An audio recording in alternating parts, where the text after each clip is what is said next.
아담이 그의 아내 하와와 동침하매 하와가 임신하여 가인을 낳고 이르되 내가 여호와로 말미암아 득남하였다 하니라. 양치는 자였고 가인은 농사하는 자였더라. 세월이 지난 후에 가인은 땅의 소산으로 제물을 삼아 여호와께 드렸고 아벨은 자기도 양의 첫 새끼와 그 기름으로 드렸더니 여호와께서 아벨과 그의 제물은 받으셨으나 가인과 그의 제물은 받지 아니하신지라. 가인이 몹시 분하여 안색이 변하니 여호와께서 가인에게 이르시되 내가 분하여 함은 어찌 됨이며 안색이 변함은 어찌 됨이냐. 내가 선을 행하면 어찌 낯을 들지 못하겠느냐. 선을 행하지 아니하면 죄가 문에 엎드려 있느니라. 죄가 너를 원하나 너는 죄를 다스릴지니라. 가인이 그의 아우 아벨에게 말하고 그들이 들에 있을 때에 가인이 그의 아우 아벨을 쳐 죽이니라. 여호와께서 가인에게 이르시되 내 아우 아벨이 어디 있느냐. 그가 이르되 내가 알지 못하나이다. 내가 내 아우를 지키는 자니까. 이르시되 내가 무엇을 하였느냐. 내 아우의 핏소리가 땅에서부터 내게 호소하느니라. 땅이 그 입을 벌려 내 손에서부터 내 아우의 피를 받았은즉 내가 땅에서 저주를 받으리니 내가 밭을 갈아도 땅이 다시는 그 효력을 내게 주지 아니할 것이요 너는 땅에서 피하며 유리하는 자가 되리라. 가인이 여호와께 아뢰되 내 죄벌이 지기가 너무 무거우니이다. 주께서 오늘 이 지면에서 나를 쫓아내시온즉 내가 주의 낯을 배웁지 못하리니 내가 땅에서 피하며 유리하는 자가 될지라. 무릇 나를 만나는 자마다 나를 죽이겠나이다. 여호와께서 그에게 이르시되 그렇지 아니하다. 가인을 죽이는 자는 벌을 7배나 받으리라 하시고 가인에게 표를 주사 그를 만나는 모든 사람에게서 죽임을 면하게 하시니라. 가인이 여호와 앞을 떠나서 에덴 동쪽 놋 땅에 거주하더니 아내와 동침함에 그가 임신하여 에녹을 낳은지라. 가인이 성을 쌓고 그의 아들의 이름으로 성을 이름하여 에녹이라 하니라. 에녹이 이랏을 낳고 이랏은 무히아엘을 낳고 무히아엘은 무드사엘을 낳고 무드사엘은 라멕을 낳았더라. 라멕이 두 아내를 맞이하였으니 하나의 이름은 아다요 하나의 이름은 실라였더라.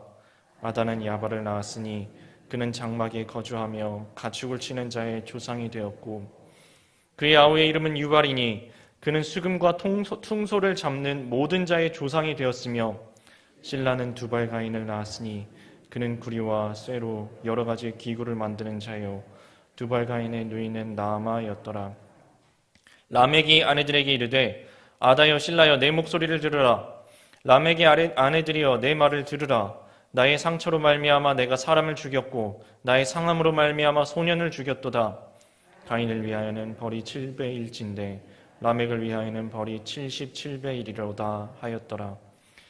아담이 다시 자기 아내와 동침하매 그가 아들을 낳아 그의 이름을 셋이라 하였으니 이는 하나님이 내게 가인이 죽인 아벨 대신에 다른 씨를 주셨다 함이며 셋도 아들을 낳고 그의 이름을 에노스라 하였으며 그때의 사람들이 비로소 여호와의 이름을 불렀더라.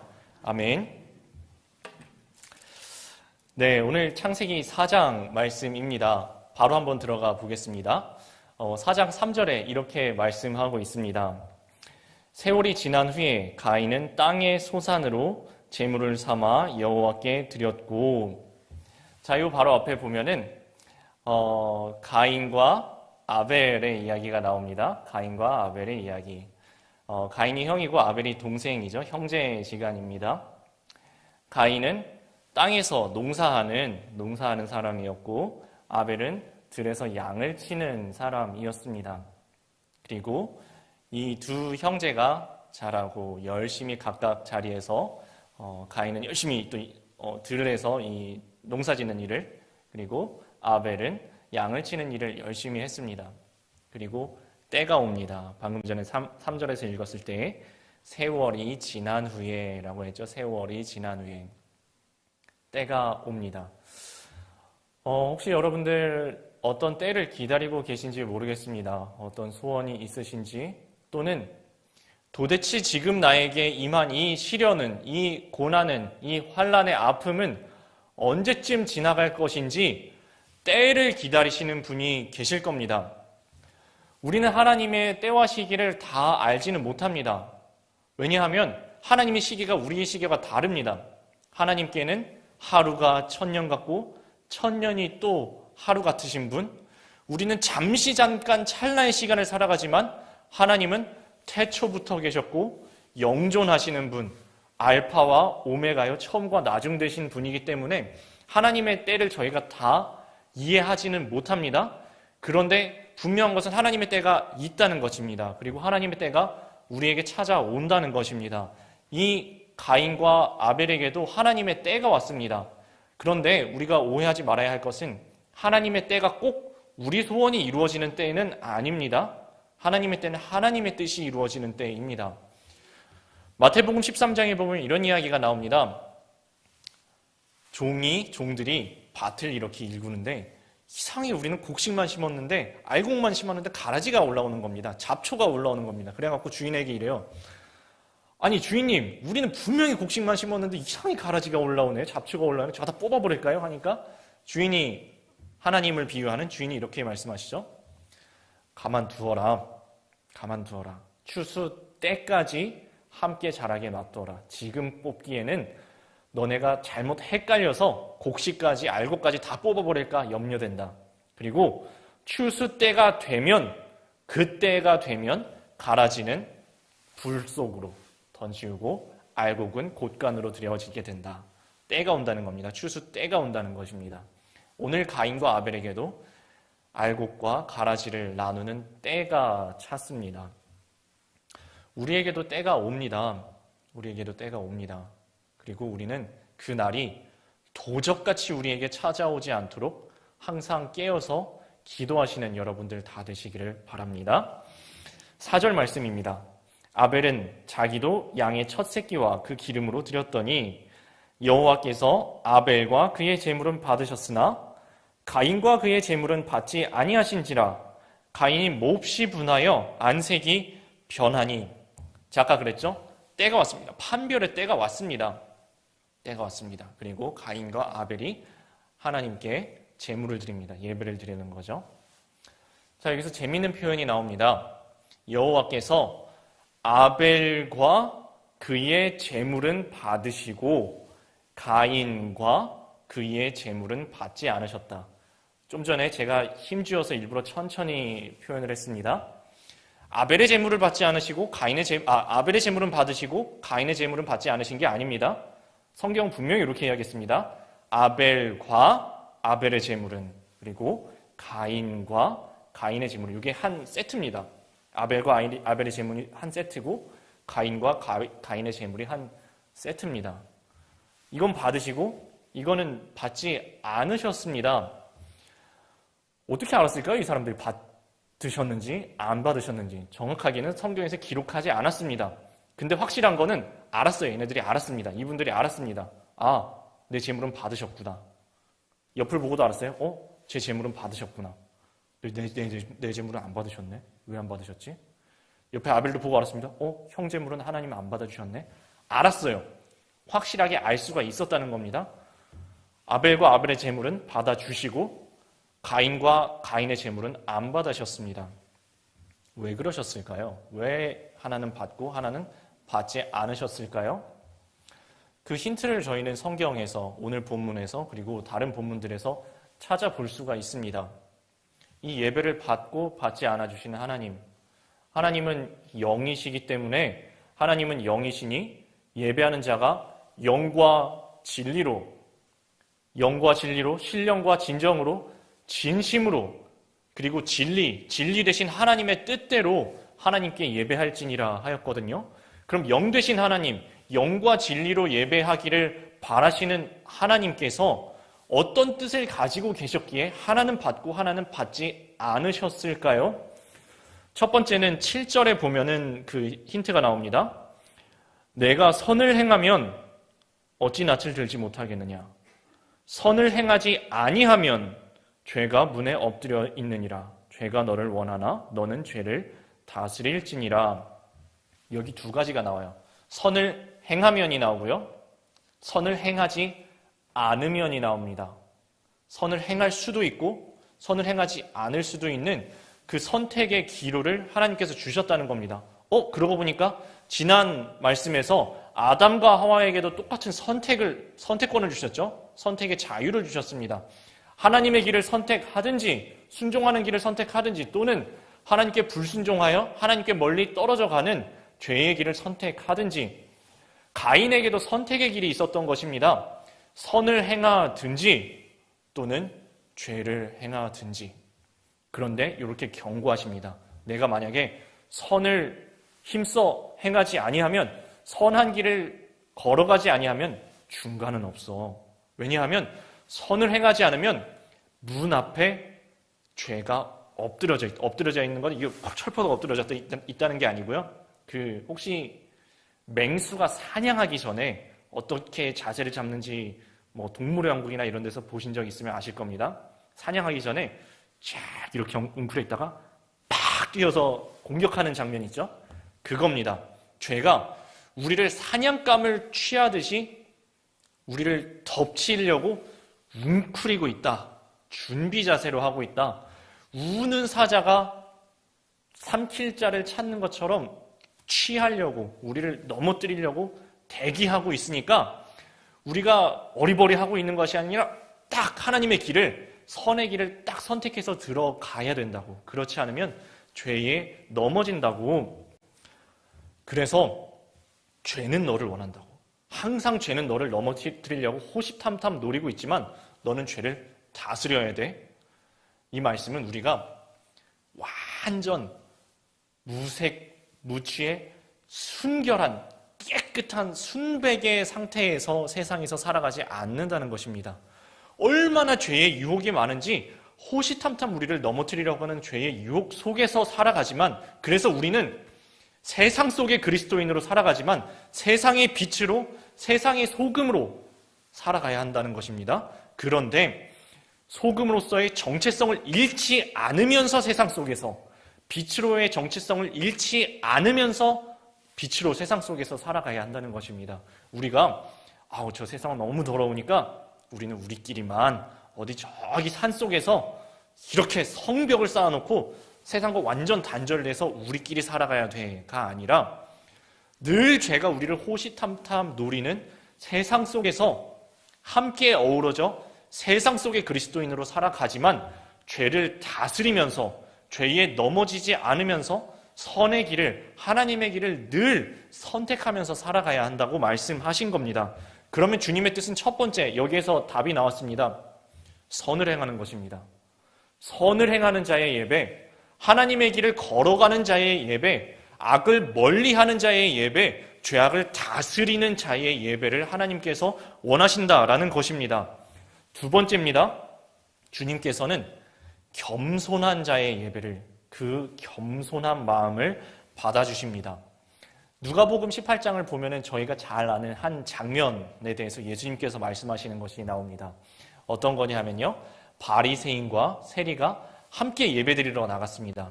그런데 이 바리새인은 얼마나 자신이 있는지, 특별히 이 사람이 자신이 있는 게 옆을 보니까 나보다 의로운 사람이 없어요. 특히 바로 옆에 보니까 세리가 있어요. 자신 있게 하나님 딱 하늘을 쳐다보면서 이렇게 얘기합니다. 하나님, 저는 저 불의하며 간음하며 토색하는 자들과 같지 아니하고 특별히 저 세리와 같지 않음을 참 감사합니다. 감사를 빙자했지만 사실은 자기 자랑하고 있습니다. 그리고 또 자기 자랑을 이렇게 합니다. 저는 일주일에 2번은 금식합니다. 제가 얼마나 배고픈지 알아요? 근데 주님, 제가 주님을 위해서 금식을 합니다. 매주 2번씩 금식합니다. 그리고 제가 11조도 꼬박 드립니다. 11조는 오늘 가인과 아벨이 주님께 예물을 드린 것처럼 예물을 드렸다라는 것입니다. 근데 옆에서 세리는 차마 하늘을 우러러보지도 못하고 고개를 숙이고 가슴을 치면서 주여 나를 불쌍히 여기소서, 나는 죄인입니다. 나를 불쌍히 여기소서 했을 때에 주님의 말씀이 이렇습니다. 이에 저 바리새인이 아니고 이 사람이, 이 세리가 의롭다 하심을 받았다. 의롭다 하심을 받고 그의 집으로 내려갔느니라. 무릇 자기를 높이는 자는 낮아지고 자기를 낮추는 자는 높아지리라 하시니라. 하나님께서 받으시는 예배는 겸손한 예배입니다. 하나님께서 받으시는 마음은 겸손한 마음입니다. 하나님께서 받으시는 심령은 겸손한 심령. 하나님께서 받으시는 예물은, 하나님께서 받으시는 사람은 겸손한 자의 겸손한 예물을 받으신다라는 것입니다. 세 번째는 하나님을 사랑하는 마음입니다. 하나님을 사랑하는 마음. 하나님께서 우리에게 많은 계명들을 주셨습니다. 근데 복잡하잖아요. 예수님께서 아주 간단하게 깔끔하게 두 개로 딱 정리해 주셨습니다. 모든 선지자들이 말한 이 모든 계명들을 딱 두 가지로 정리하면 아시죠? 하나님을 사랑하고 이웃을 사랑하라. 하나님을 사랑하고 이웃을 사랑하라. 하나님의 뜻은 하나님을 사랑하는 마음을 기뻐 받으십니다. 우리가 잘 아는 사랑장이라고 부르는 고린도전서 13장에 보면은 이런 이야기가 나와요. 내가 가진 모든 소유물로 다 구제하게 내어주고, 심지어는 다 주고 나니까 몸밖에 남은 것이 없어서 내 몸까지 불사르게 내어줄지라도 사랑이 없으면 아무 유익이 없다.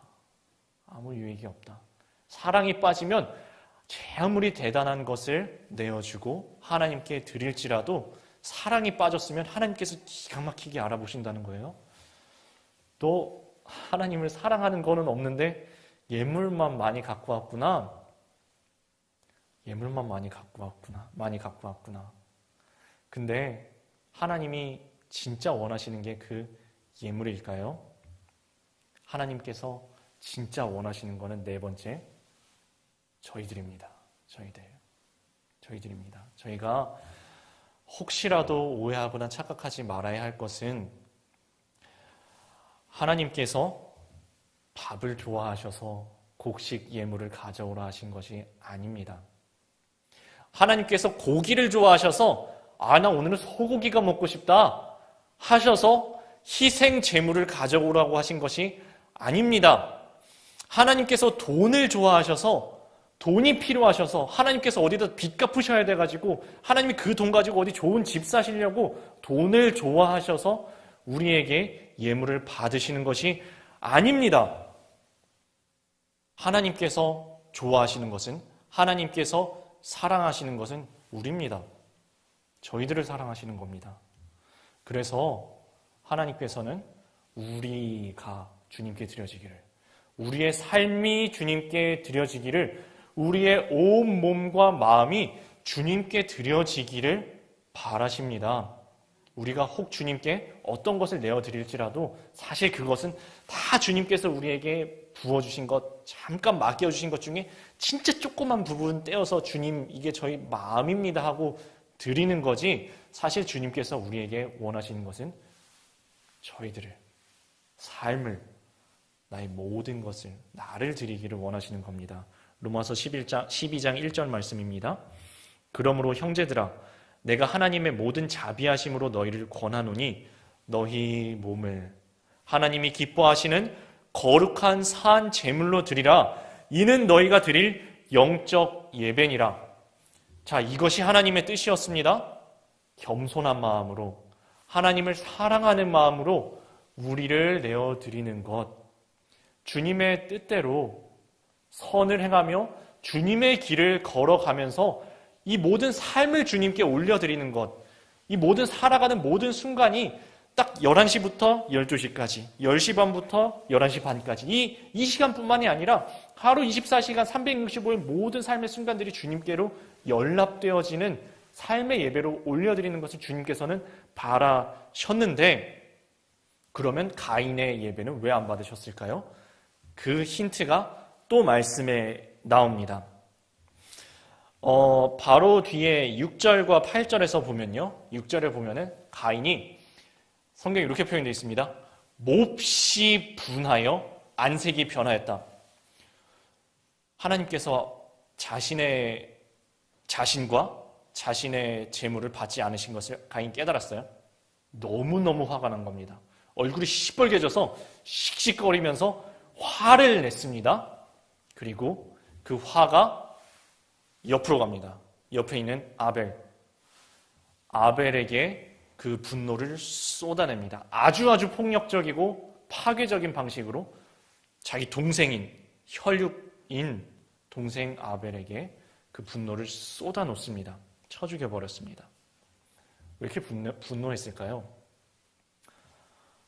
제가 생각해봤습니다. 첫 번째는 가인은 당연히 하나님 받으실 줄 알았었던 겁니다. 당연히 하나님이 내가 이렇게 열심히 일해가지고 이렇게 열심히 추수해가지고 이렇게 정성껏 드렸는데 뭐 저거 양까짓 거 뭐 저거보다 내게 훨씬 더 가치 있는 거 하나님께 드렸는데 당연히 받으셔야지. 당연히 받으실 줄 알았는데 안 받으시니까 화가 난 겁니다.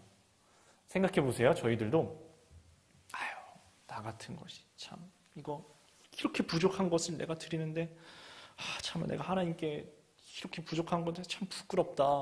이거 참 받으실까? 했는데 안 받으셨으면 그래 내가 참 부족하지 이렇게 생각하지 않았겠습니까? 근데 가인은 자기 생각해도 너무 자기가 대단한 걸 준비를 해온 거예요. 자기 생각했을 때 자기가 못난 게 하나도 없는데 왜 난 안 받으셔?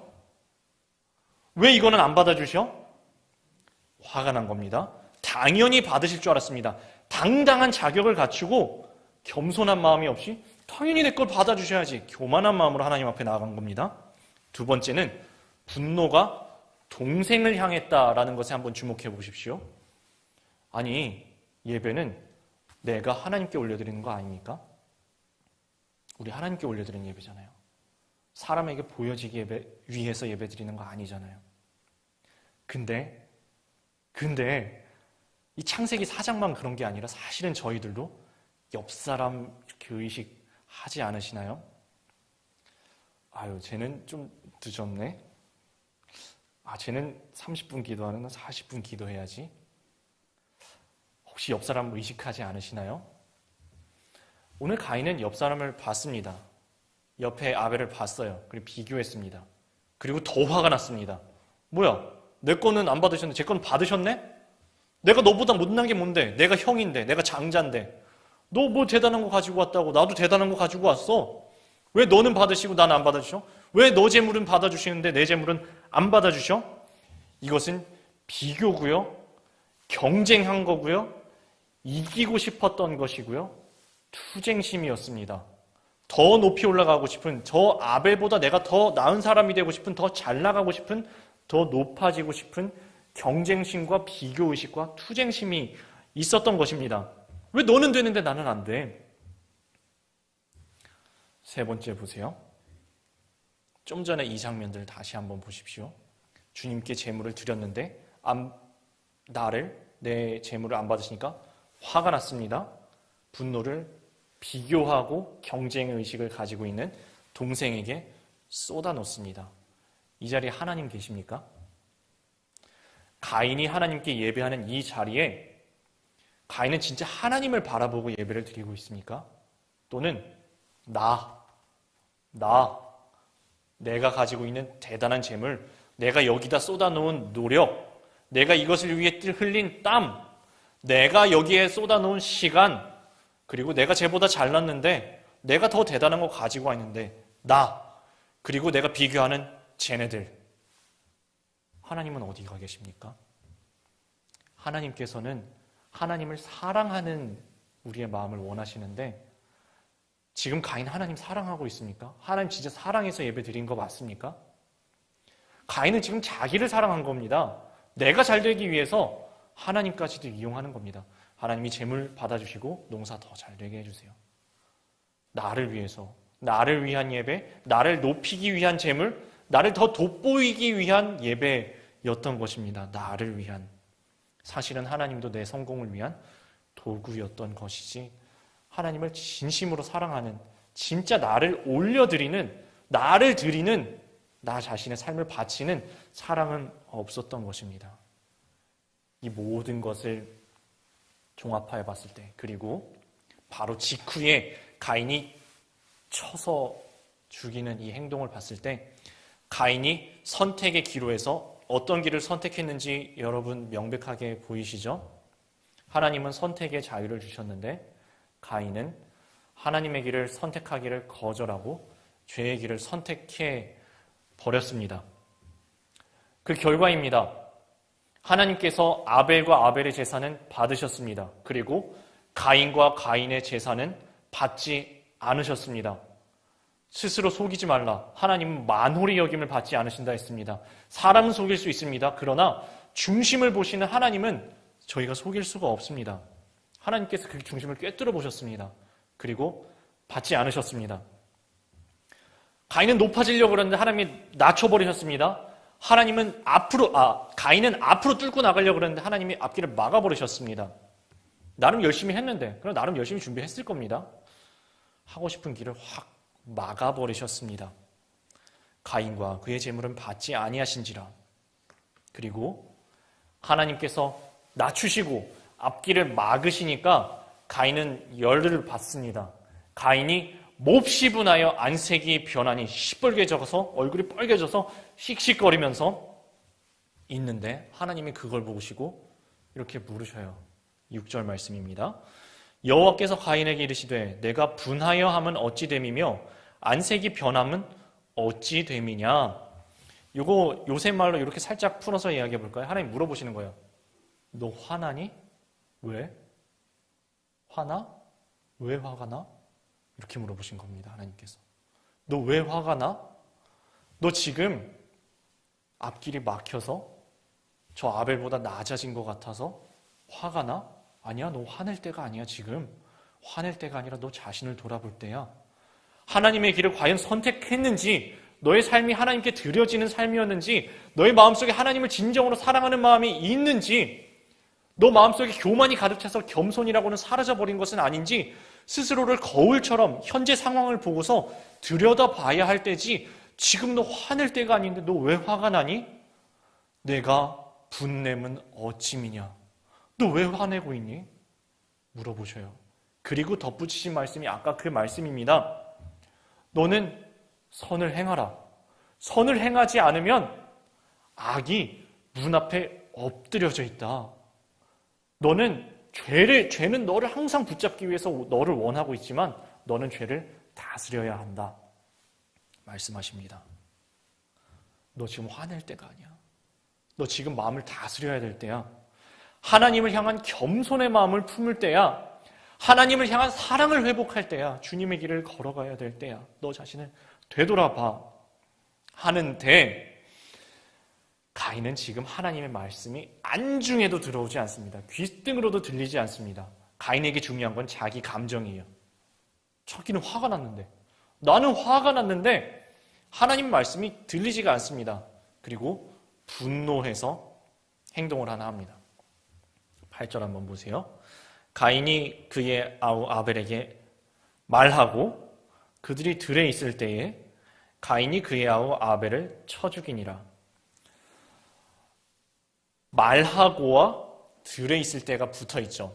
말하고 들에 있을 때. 그러니까 말했다는 이야기와 이 들에 있을 때가 뭔가 연관관계가 있는 겁니다. 그러면 이 말하고라는 것은 가인이 계획적으로 사람 없는 들판, 한복판으로 유인했다라고 저희가 추론해 볼 수가 있습니다.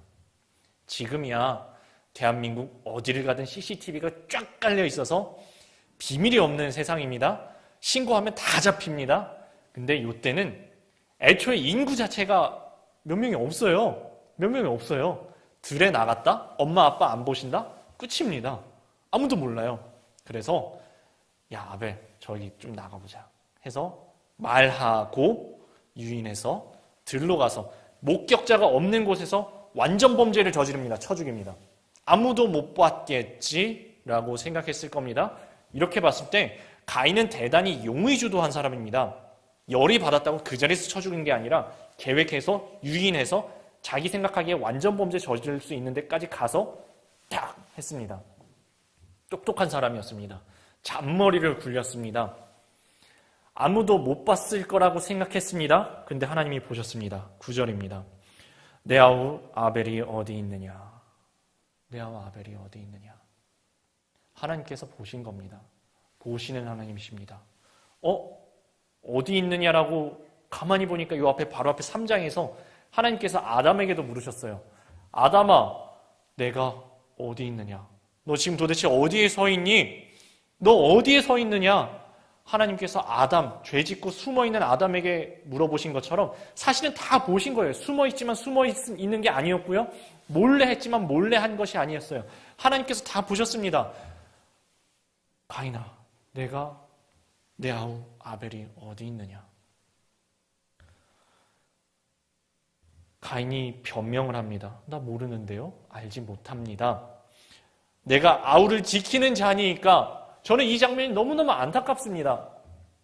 내가 알지 못합니다. 내가 내 아우를 지키는 자입니까가 아니라 사실은 하나님께서 서로서로 사랑하고 보듬어주라고 아껴주라고 서로서로 지켜주라고 동생과 형을 함께 보내시지 않았겠습니까? 만약에 가인이 이렇게 대답할 수 있었다면 얼마나 좋았을까? 네, 주님, 제가 제 동생을 지키는 자입니다. 비록 저는 부족해서 제 재물은 저는 받아주지 않으셨지만 제 예배는 받아주지 못하셨지만 우리 동생 예배라도 받아주시니까 너무 기쁩니다. 제가 오늘은 부족해서 주님께서 받아주시는 예배자가 되지 못했지만 우리 동생 아벨을 본받아서 저도 주님을 사랑하고 선을 행하고 겸손한 마음으로 다음에는 주님께서 연락하시는 예배자가 되겠습니다 했으면 얼마나 좋았을까요? 근데 그러지가 못했습니다. 나 모르는데요? 내가 내 동생을 지키는 자입니까? 뻔뻔스럽게 이야기하는 이 가인에게 하나님께서 이렇게 말씀하십니다. 내가 다 들었어, 이 친구야, 가인아. 너희 동생의 피가 땅속에서 호소하느니라. 내가 다 들었다고. 하나님 보시는 하나님입니다. 하나님 들으시는 하나님입니다. 누구도 보지 못하는 장면 하나님 보십니다. 누구도 듣지 못하는 것 같은데 나의 작은 신음에도 듣고 응답하시는 분이 들으시는 하나님이십니다. 그래서 우리는 하나님 앞에 살아간다는 것을 늘 기억하고 살아가야 합니다. 코람데오, 하나님 앞에서. 사람은 내 앞에 아무도 보지 못하고 듣지 못하는 것 같지만 하나님은 내 중심을 통찰하여 보시고 누구도 보지 못하는 장면을 하나님은 보고 계시고 듣고 계시는 하나님, 그 앞에서 살아가심을 기억하시는 여러분들 다 되시기를 주님의 이름으로 축원합니다. 가인은 뜨끔했을 겁니다. 비밀이었는데 어떻게 보셨지? 어떻게 보셨지? 비밀이었는데. 그리고 하나님께서 심판하십니다. 공의의 하나님께서 죄를 그냥 넘어가지 아니하시고 심판하십니다. 11, 12절 보면은 가인에게는 이런 벌이 내려집니다. 너는 땅에서 저주를 받아서 밭이 너에게 효력을 주지 않고 너는 이 땅에서 피하며 유리하는 자가 될 것이다 하십니다. 가인이 하나님께 호소합니다. 주님, 이 죄의 벌이 너무너무 무겁습니다. 너무너무 무겁습니다. 근데 가인이 이 주님의 벌 앞에서, 이 채찍 앞에서 한마디를 덧붙입니다. 그 한마디가 뭔지 한번 보세요. 이렇게 이야기했습니다. 주의 낯을 배웁지 못하리니. 주의 낯을 배웁지 못하리니.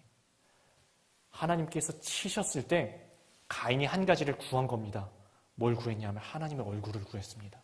주님 이 땅에서 저를 쫓아내시면 제가 주님의 얼굴을 어찌 뵙겠습니까? 주님의 얼굴을 구합니다. 나를 이렇게 벌하시면 내가 주님의 낯을 배웁지 못합니다. 그 말씀 앞에서 하나님께서 긍휼을 베풀어 주십니다. 아니야, 사람들이 너를 죽이지 못하게 내가 너에게 표를 줄게. 너 죽임 당하지 않아? 너 표를 줄게. 누구든지 너를 죽이면 그 벌이 7배나 7배나 될 것이다. 긍휼입니다. 하나님께서는 죄악을 그냥 넘어가시지 않는 공의의 하나님, 반드시 심판하시는 공의의 하나님이십니다. 그런데 죄인인 우리에게 긍휼을 베푸시는 사랑의 하나님이십니다. 바로 앞장에서 아담과 하와가 범죄하였을 때 그럼에도 불구하고 그들을 가려주시는 가죽옷을 손수 지어서 입혀주셨던 것처럼 이 죄인인 가인에게도 하나님께서 그래도 하나님의 낯을 구하는, 하나님의 얼굴을 구하는 이 가인에게 그래도 살 길을 마련해 주시는 긍휼의 하나님이셨던 것입니다. 그 와중에 가인의 자손들에 대한 족보 이야기가 16절에서 24절까지 나옵니다. 다 저희가 다루기는 조금 깁니다. 근데 여기 공통점이 있습니다. 가인의 자손들 공통점을 보면은 하나같이 유능하고 뛰어나고 잘났습니다. 보세요. 20절에 보면은 가축 치는 자의 조상이 되었습니다. 가축 치는 사람은 다 여기서 배워야 돼요. 21절 보세요. 수금과 퉁소 잡는 모든 자의 조상이 되었습니다. 너무나 뛰어난 음악가가 나왔습니다. 22절 보세요. 구리와 쇠로 여러 가지 기구를 만드는 자가 되었습니다. 손재주가 너무너무 뛰어난 과학자가 된 것입니다. 대장장이들의 아버지가 된 것입니다.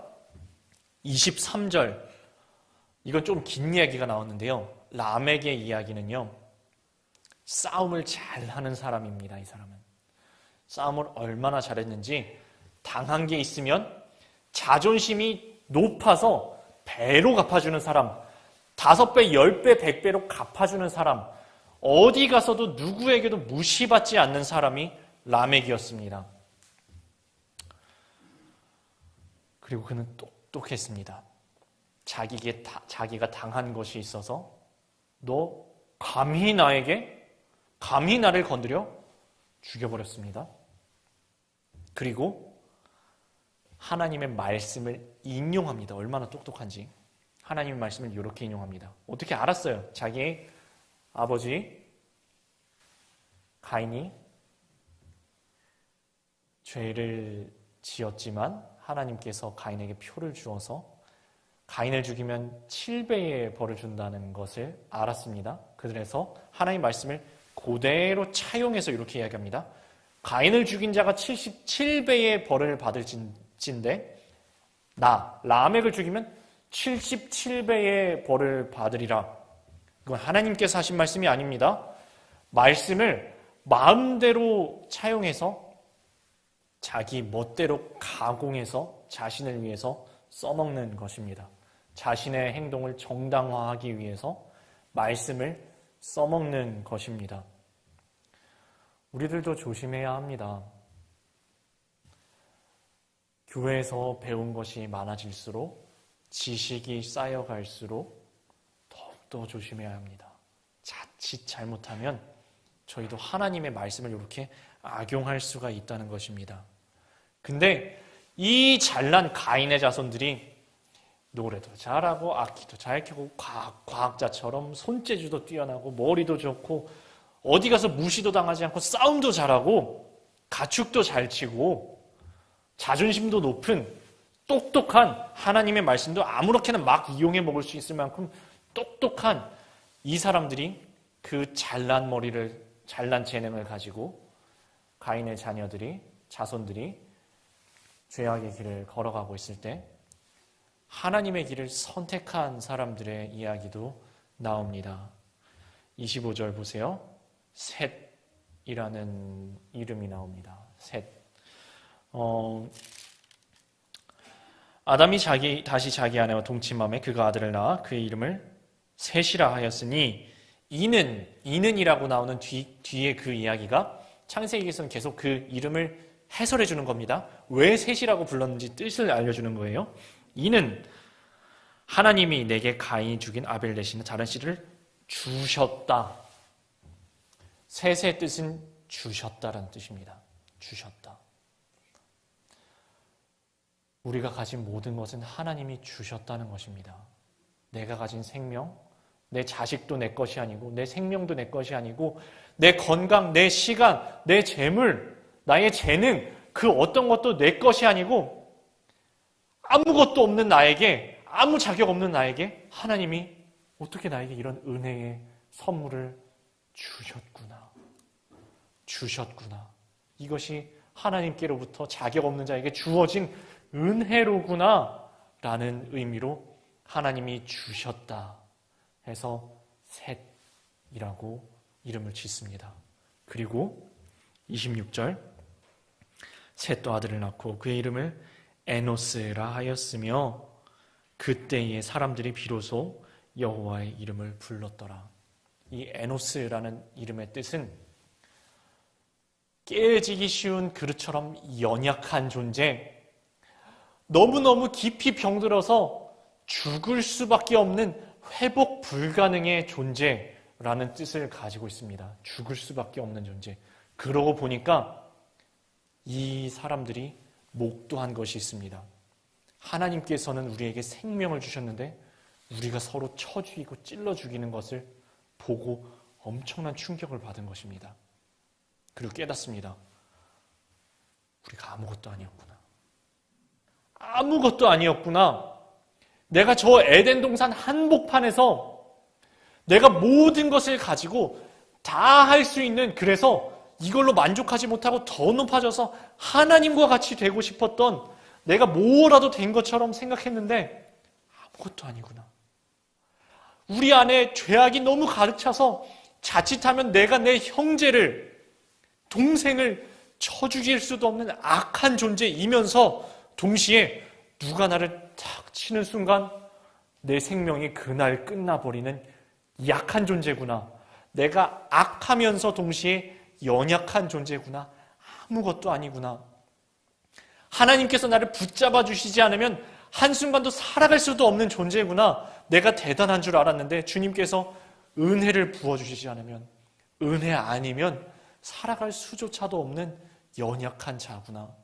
그래서 그 이름을 에노스, 연약한 자, 죽을 수밖에 없는 자, 깨어지기 쉬운 자, 병들어서 내 힘으로는 도무지 회복할 수도 없는 자, 에노스이구나. 에노스이구나. 그리고 그 순간 하나님을 기억합니다. 이 연약한 자를 붙들어 주시는 하나님. 그럼에도 불구하고 우리에게 가죽옷을 입혀주셨던 하나님. 이 죽을 수밖에 없는 우리를 그래도 찾아오셔서 은혜의 길을 열어주시고 그래도 살 길을 열어주시는 하나님.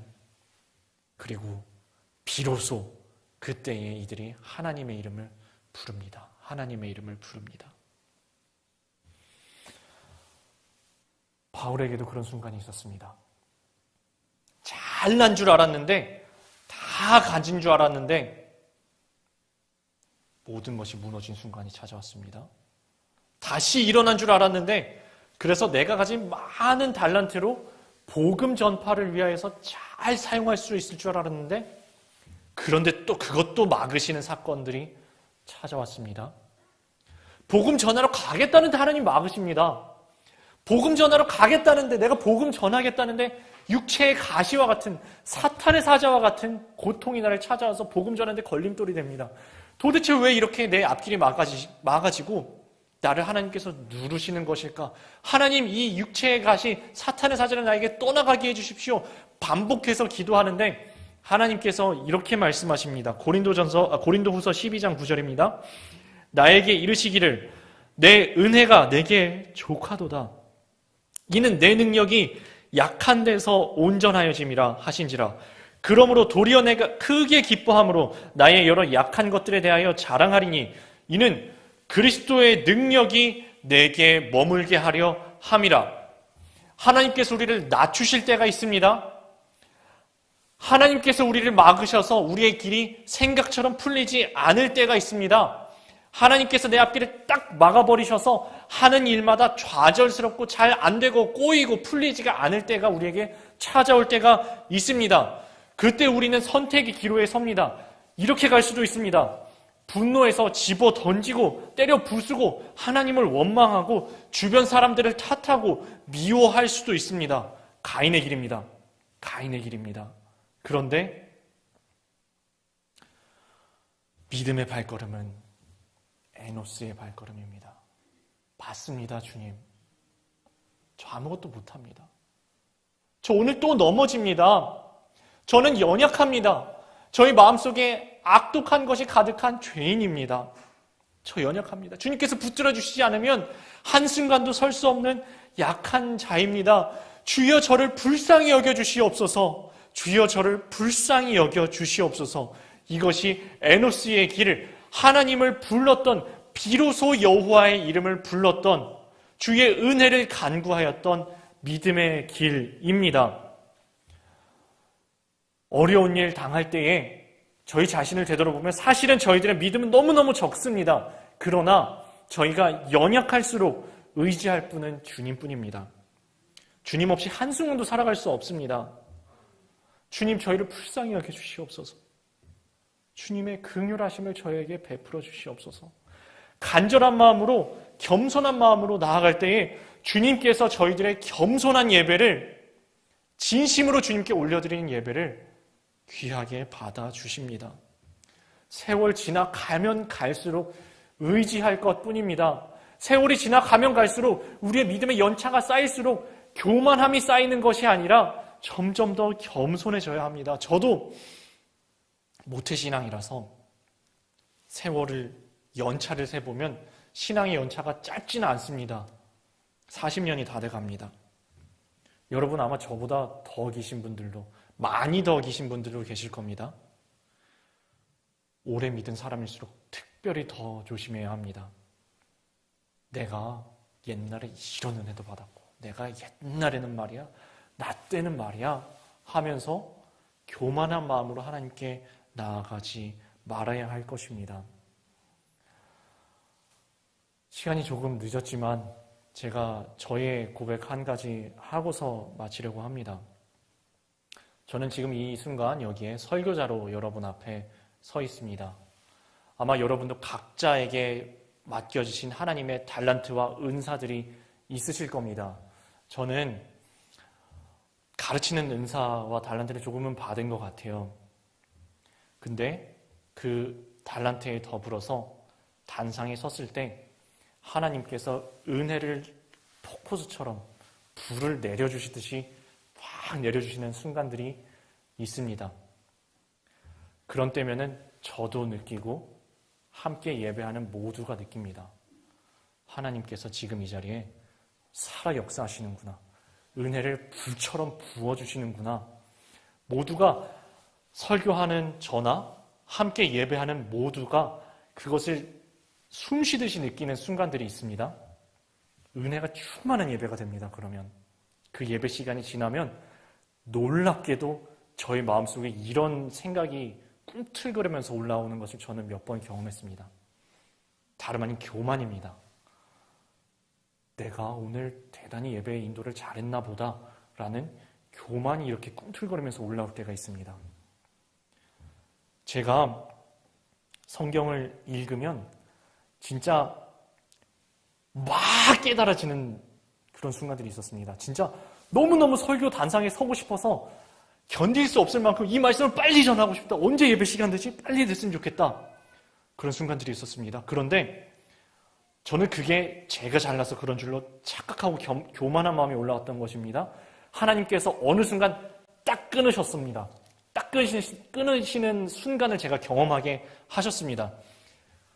왜 그런지 모르겠어요. 성경을 보는데 안 깨달아져요. 이거 지난번에 분명히 되게 은혜롭게 함께 나눴던 말씀인데 너무너무 냉랭한 겁니다. 말씀을 보는데.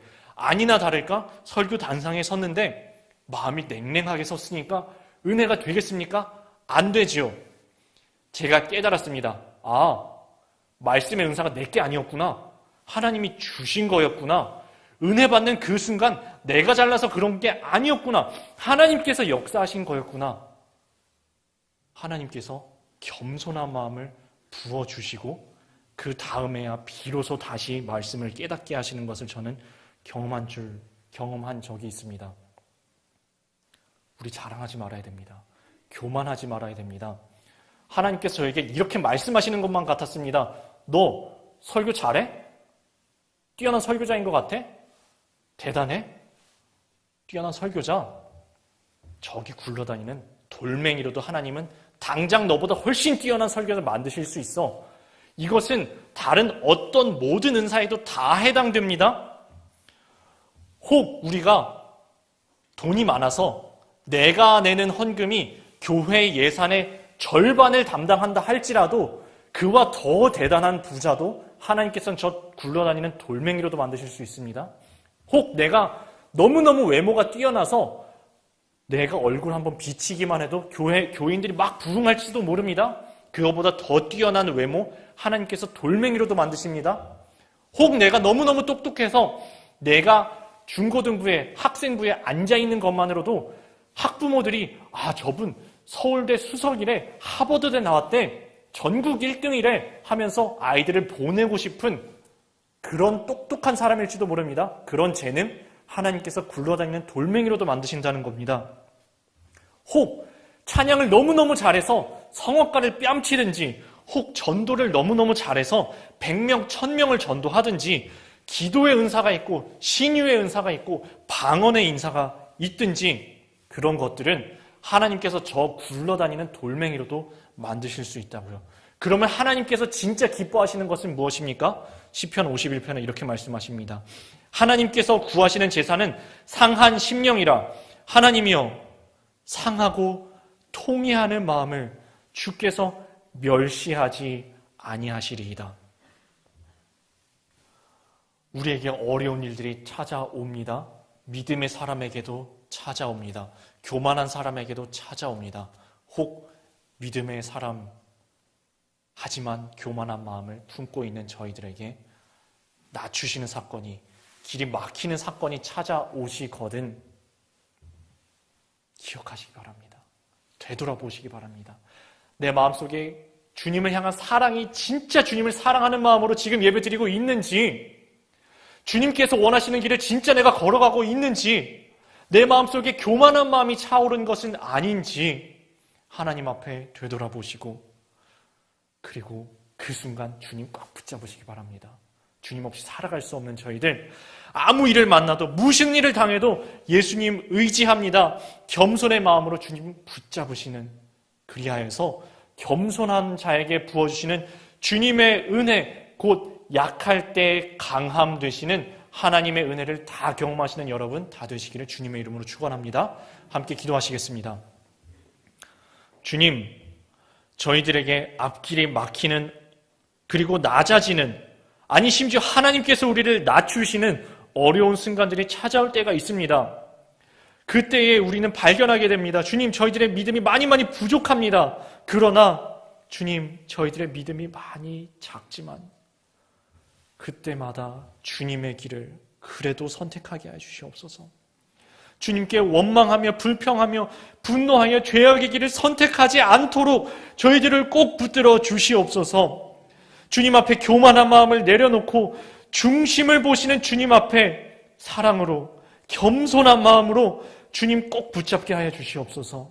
무슨 일을 만나도 예수 의지하며 살아가는 믿음의 삶 다 되게 하여 주시옵소서. 예수님의 이름으로 기도드립니다. 아멘.